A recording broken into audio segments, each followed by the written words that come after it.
শুধু সকাল বিকাল দুই বেলা যদি আমার খাবারের বন্দোবস্ত হয়, আমি আর নবীর লক ছাড়ি না। আমার আনসার সাহাবারা ক্ষেত খামারের কাজ করতো, আমার মুহাজির সাহাবারা ব্যবসা করতো, আর আমি নবীর সাথে সাথে থাকতাম। 5374টা হাদিস তিনি বর্ণনা করেছেন। সবচেয়ে বেশি হাদিস বর্ণনাকারী সাহাবী আবু হুরায়রা রাদিয়াল্লাহু তাআলা।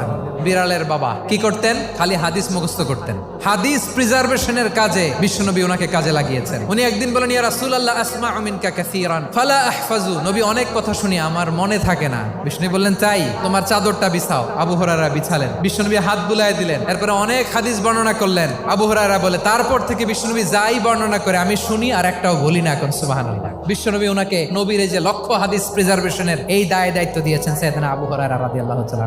আপনারা কি খেয়াল করেছেন কত বড় চৌকস ট্যালেন্ট হান্টার ছিল আমার নবী? এক একজনের এক এক ট্যালেন্ট, এক একজনকে এক এক দায়িত্ব দিয়েছেন, এক একজনের প্রতিভাকে এক একভাবে বিকশিত হওয়ার সুযোগ দিয়েছেন। আওয়াজ করে বলেন ঠিক কি না?